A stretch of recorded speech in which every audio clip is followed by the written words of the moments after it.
بسم اللہ الرحمن الرحیم۔ میری اماں نے میرے ابو کی دوسری شادی اپنی کزن سے کروا دی اور ہفتے میں 3 دن ابا امی کے کمرے میں رہتے اور 3 دن دوسری بیوی کے پاس۔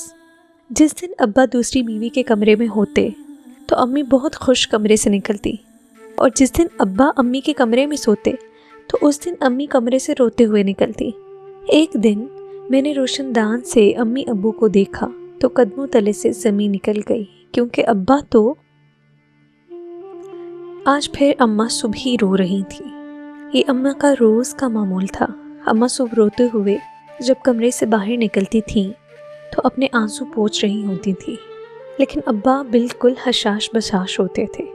اکثر اماں کا موڈ خراب ہی ہوتا اور ابا اماں کو منع کر رہے ہوتے تھے، نصرت آخر تمہیں کیا ہوا ہے، کیوں رو رہی ہو؟ لیکن اماں بے رخی سے ان کا ہاتھ جھٹک دیتی، کہتی تھی مجھ سے دور رہا کرو۔ مجھے اپنی اماں کا رویہ کبھی بھی ابا سے اچھا نظر نہیں آیا تھا۔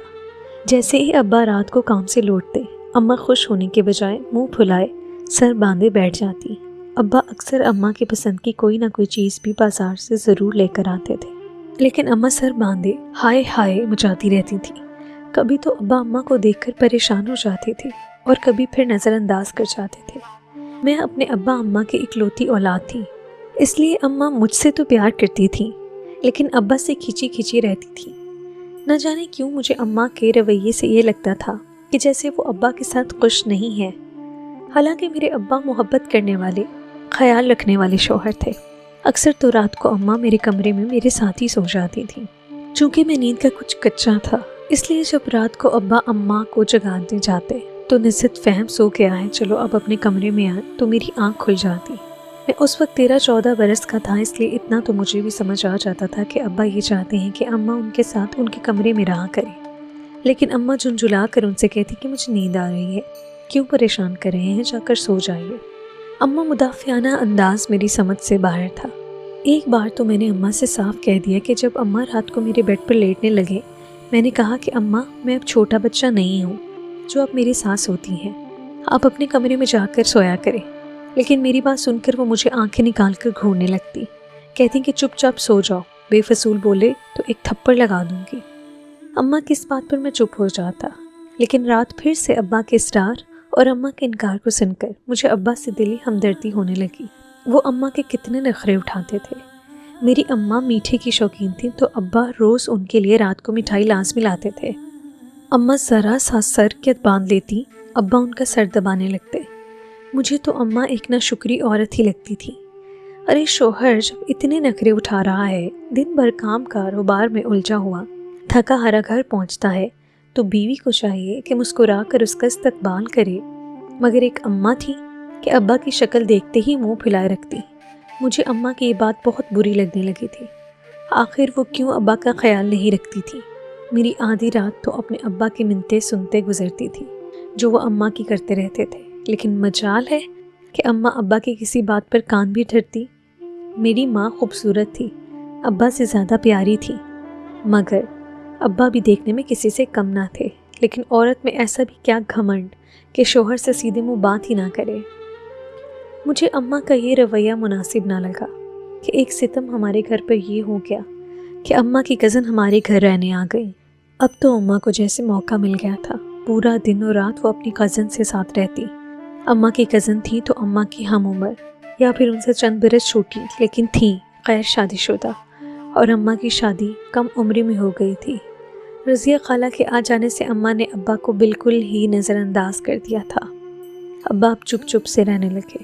ظاہر ہے پہلے اماں میرے کمرے میں سوتی تھیں تو ابا کبھی نرمی اور کبھی سختی سے انہیں اپنے کمرے میں لے ہی جاتے تھے، لیکن اب اماں اپنی کزن کے ساتھ الگ کمرے میں سونے لگی تھی۔ ظاہر ہے ابا اب وہاں جا کر تو اماں کی منت نہیں کر سکتے تھے۔ ابھی میں انہی سوچوں میں الجھا تھا کہ ایک نئی بات ہمارے گھر میں رونما ہونے لگی، وہ یہ کہ اماں کی کزن ابا کو مسکرا مسکرا کر دیکھتی رہتی۔ کھانے کے دوران جب میں نے یہ بات محسوس کی کہ رضیہ خالہ ابا کو دیکھ دیکھ کر مسکرا رہی ہیں اور ابا کی اچانک ان سے نظر ملی ہے اور وہ نظریں چرا گئے ہیں، تو سب سے زیادہ غصہ اپنی اماں سے آنے لگا۔ کیسی بے وقوف عورت تھی میری ماں، ان کی ناک کے نیچے ان کی کزن ابا پر ڈورے ڈالنے کی کوشش کر رہی ہے، اور بے پرواہ ہے وہ۔ اب تو رضیہ خالہ ابا کو ناشتہ بھی بنا کر دینے لگی۔ ابا پہلے تو اماں کو گھورتے رہتے کیونکہ یہ ذمہ داری اماں کی تھی، لیکن نہ جانے کیوں میری ماں اس بات پر چشم پوشی کیے تھی۔ یہ بات میری عقل سے بالا تر تھی کہ جب 14 سال کی عمر میں مجھے سب کچھ دکھ رہا تھا، سمجھ آ رہا تھا کہ رضیہ خالہ کے دل میں کیا چل رہا ہے، تو اماں ایک عورت ہوتے ہوئے کیوں بے عقلی کا مظاہرہ کر رہی تھی۔ ایک بار تو میں نے اماں سے کہہ ہی دیا کہ آپ ابا کے پاس جا کر کیوں نہیں سوتی، یا ابا کے کام خود کیوں نہیں کرتی، انہیں وقت کیوں نہیں دیتی، لیکن اس بات پر ایک چماٹ میرے منہ پہ پڑی تھی۔ اماں کہنے لگی، بے غیرت، بے شرم، اپنی عمر دیکھ اور باتیں دیکھ، خبردار جو دوبارہ میرے آگے زبان چلائی، اب کیا تجھ سے پوچھ کر تیرے باپ کے پاس جایا کروں گی۔ میں ضد سا ہو کر رہ گیا۔ بے وقوفی کی بھی کوئی حد ہوتی ہے، لیکن ماں نے تو شاید سارے ریکارڈ توڑ دیے تھے۔ میں نے اماں کو ان کے ہاتھ پہ چھوڑ دیا، لیکن ایک رات کو میری آنکھ نے جو دیکھا، میرے سارے طبق روشن ہو گئے۔ رات کو مجھے پیاس لگی تو میں پانی پینے کچن میں چلا آیا۔ موندی موندی آنکھوں کو مسل کر جب میں کچن میں پہنچا تو سامنے کا نظارہ دیکھ کر میری آنکھیں ابلنے کی حد تک کھل گئی تھیں۔ میرے ابا اور رضیہ خالہ وہاں پہلے سے کھڑے باتیں کر رہے تھے اور قابل اعتراض حد تک ایک دوسرے کے قریب تھے۔ مجھے دیکھ کر برجستہ ایک دوسرے سے پیچھے ہٹے۔ پھر رضیہ خالہ گھبرائی ہوئی کچن سے باہر نکل گئی۔ ابا مجھ سے نظریں چرانے لگے۔ میں پانی پینے بنا ہی اپنے کمرے میں آ گیا۔ مجھے ابا پر اتنا افسوس نہیں ہوا تھا جتنا اماں پر تھا۔ نہ جانے کیسے بے فکر عورت تھی۔ شوہر کو اپنی توجہ اور محبت سے محروم کر رکھا تھا تو وہ باہر تو دیکھے گا ہی، مگر میں نے اماں سے کیا کہتا، انہیں کہنے کا کوئی فائدہ ہی نہیں تھا۔ اس لیے میں نے رضیہ خالہ سے پوچھا کہ واپس کب جائیں گی۔ 1 مہینہ تو انہیں ہو ہی گیا تھا ہمارے گھر آئے ہوئے۔ میں چاہتا تھا کہ وہ واپس چلی جائیں تاکہ میری اماں کا گھر ٹوٹنے سے بچ جائے۔ جو کچھ میں نے رات کو دیکھا تھا مجھے تو ایسے ہی خدشات ڈرانے لگے تھے، لیکن وہ تو جانے کا نام ہی نہیں لے رہی تھی۔ میری بات پر رضیہ خالہ تو کچھ بولی ہی نہیں، لیکن اماں کو یہ بات میری چبھنے لگی۔ کہنے لگی کہ یہ میری بہن ہے، جب تک ان کا جی چاہے گا یہیں رہے گی، تمہیں شرم آنی چاہیے یہ پوچھتے ہوئے۔ اماں کی بات سن کر میں نے دل میں سوچا کہ اماں ضرور اپنے ہی ہاتھوں اپنا گھر برباد کر لیں گی۔ رضیہ خالہ تو اماں کی بات سن کر اور بھی شیر ہو گئی۔ آہستہ آہستہ ابا کا ہر کام خود کرنے لگی۔ اماں تو شاید پہلے ہی اپنی جان چھڑوانا چاہتی تھی، خود ہی اپنے گھر کا سارا اختیار ان کے ہاتھ باخوشی دینے لگی۔ مجھے اماں دنیا کی سب سے بڑی بے وقوف عورت لگتی تھی، جو اپنے گھر کی بادشاہت ایک دوسری عورت کو سونپ رہی تھی۔ ابھی تو یہ بات میری سمجھ سے بالا تر تھی کہ ایک اور خبر نے میرے رہے سہے اوسان ختم کر دیے۔ جب اماں نے بڑی خوشی سے یہ کہا کہ وہ ابا کی شادی اپنی کزن سے کرنا چاہتی ہیں، میں یہ سن کر ہی اچنبے میں آ گیا۔ مجھے اپنی ماں کی ذہنی حالت پر شبہ ہونے لگا۔ مجھے یہ شک ہونے لگا کہ ضرور رضیہ خالہ نے میری اماں پر کوئی خطرناک قسم کے تعویذ کروا دیے ہیں۔ میں نے کہا کہ اماں آپ ہوش میں تو ہیں، کیا کہہ رہی ہیں؟ آپ ابا کی شادی کیوں اپنی کزن سے کروانا چاہتی ہیں؟ لیکن وہ بات سن کر تیوری چڑھائے مجھے کہنے لگی، کیوں نہیں کروا سکتی؟ وہ بیچاری بھائیوں کے پاس رہتی ہے، بھابیاں اس کے ساتھ اچھا سلوک نہیں کرتی۔ اب میرے گھر بنا کسی رشتے کے تو نہیں رہ سکتی، لوگ باتیں بنائیں گے۔ اچھا ہے کہ اسے بھی سہارا مل جائے گا اور میرا بھی گھر کے کاموں میں ہاتھ بٹانے والا آ جائے گا۔ میں حیرت سے آنکھیں پھاڑے اپنی اماں کو دیکھ رہا تھا۔ دنیا میں شاید واحد عورت میری ماں ہوگی جو بنا کسی مجبوری کے اپنے شوہر کی شادی بڑی خوشی سے کرنے کو تیار تھی۔ میں نے کہا کہ اماں میں آپ کو یہ غلطی کبھی نہیں کرنے دوں گا۔ محلے والے کیا سوچیں گے ہمارے بارے میں؟ میرے سارے دوست میرا مذاق اڑائیں گے کہ میرے باپ نے دوسری شادی کر لی ہے۔ مجھے اپنی عزت کا بھی خیال آنے لگا، لیکن میری ماں پر تو شاید واقعی کوئی سخت عمل ہوا تھا۔ وہ میری ایک بات بھی سننے کو تیار نہ تھی۔ رات کو جب یہی بات میں نے ابا سے کہی کہ شاید ابا اماں سے انکار کر دیں گے، تو ابا بھی نظریں چرانے لگے۔ کہنے لگے کہ جب تمہاری اماں خوش ہے تو پھر میں سے کیسے انکار کر سکتا ہوں؟ ظاہر سی بات تھی، ایک مرد ہوتے ہوئے کون دوسری شادی سے انکار کرے گا؟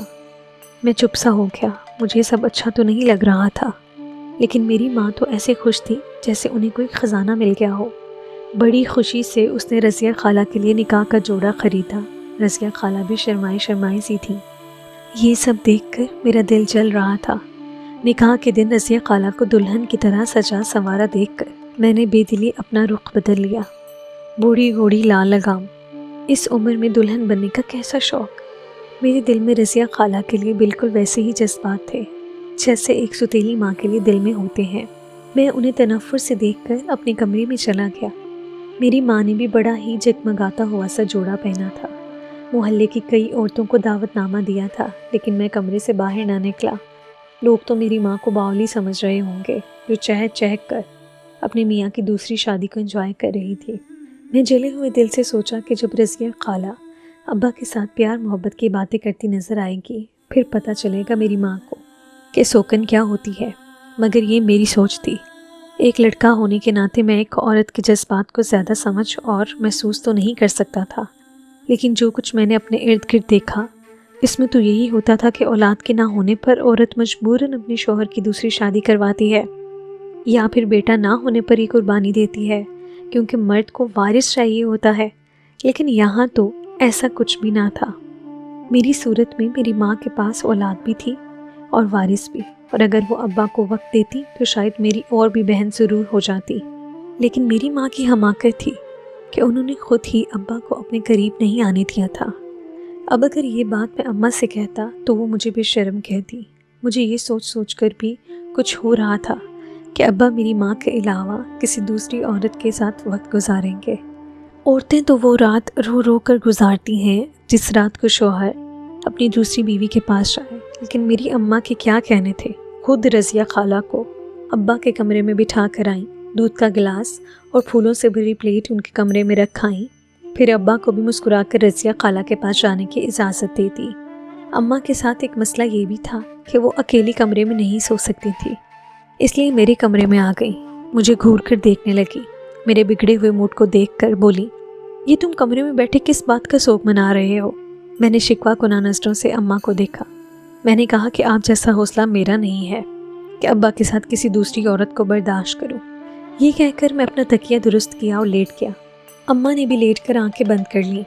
مجھے نہ جانے کیوں کچھ تجسس سا ہو رہا تھا کہ اماں کو دیکھوں تو صحیح، شاید مجھ سے چوری چھپے آنسو نہ بہا رہی ہوں۔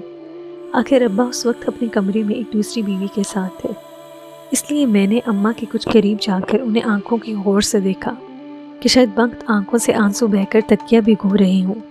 لیکن اماں کے یک دم کھراٹے لینے پر میں بھدک کر پیچھے ہٹا۔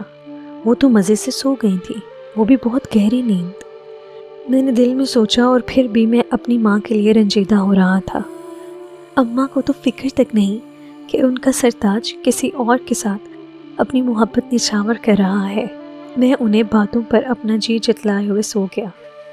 صبح اماں جلد اٹھ گئی تھی، کچن میں ناشتے کا اہتمام کر رہی تھی۔ عجیب بات تو یہ تھی کہ ان کے چہرے کی خوشی اور چمک چھپائے نہیں چھپ رہی تھی۔ میں تو ناشتہ کر کے اسکول چلا گیا۔ وہاں بھی بچے مجھ سے بار بار یہی سوال کر رہے تھے کہ سنا ہے کہ تمہارے ابا نے دوسری شادی کر لی ہے۔ میں سب بچوں کے سامنے یوں شرمندہ تھا جیسے میں نے کوئی غلطی کر دی ہو۔ میں نے کسی کو جواب نہ دیا۔ گھر واپس آیا تو رضیہ خالہ کو چپ چپ تھی، لیکن میری ماں چہک رہی تھی۔ ابا بھی خوش نظر آ رہے تھے۔ 3 دن ابا رضیہ خالہ کے ساتھ ہی تھے، اس کے بعد 3 دن اماں کی باری تھی۔ عجیب بات یہ تھی کہ جس دن اماں کے ابا کے پاس جانے کی باری ہوتی ان کی رنگت بدلنے لگتی، وہ گھبرائی گھبرائی رہتی اور صبح اپنے کمرے میں روتے ہوئے نکلتی، اور جس دن ابا کی باری رضیہ خالہ کے پاس ہوتی اماں بہت خوش ہوتی۔ میری عقل اماں کی ان باتوں پر چکرا گئی تھی۔ ایک دن میں اسکول سے واپس آیا تو رضیہ خالہ کے کمرے سے رونے اور سسکیاں لینے کی آواز آ رہی تھی، اور اماں ان کے دروازے کے پاس کھڑی ان کے آدھ کھلے دروازے سے انہیں دیکھ دیکھ کر مسکرا رہی تھیں۔ میری ماں کے چہرے پر اتنی خوشی تھی کہ وہ ان کا چہرہ چمک رہا تھا۔ میں دبے پاؤں اماں کے پیچھے چپکے سے کھڑا ہو گیا اور اندر کمرے میں جھانکنے لگا۔ اندر رضیہ خالہ بیڈ پر بیٹھی رو رہی تھیں۔ ان کا رونا بھی میری عقل سے بالاتر تھا۔ پھر میرے ذہن میں چماکا سا ہوا کہ شاید اماں سے لڑائی ہوئی ہوگی۔ مجھے لگا کہ اب ہمارے گھر میں بھی وہی فسادات شروع ہو جائیں گے جو 2 سوکنوں کے بیچ ہوتے ہیں۔ لیکن یہ بھی میری شام خیالی تھی۔ شام کو ابا کی باری رضیہ خالہ کے کمرے میں تھی، لیکن انہوں نے نہ اچھے کپڑے پہنے نہ تیار ہوئیں۔ سر باندھ کر بیٹھ گئیں کہ ان کی طبیعت ٹھیک نہیں۔ ابا دکان سے آتے ہی ان کی خیریت دریافت کرنے لگے، لیکن وہ کہنے لگیں کہ آج آپ آپا کے پاس چلے جائیے، میرے سر درد ہے۔ ابھی 1 ماہ ہی شادی کو نہ ہوا تھا کہ رضیہ خالہ بھی مجھے کچھ بیزار سی لگنے لگی۔ وہ بھی وہی بہانے بنا رہی تھیں جو آج تک میں اماں کو بناتے دیکھ رہا تھا۔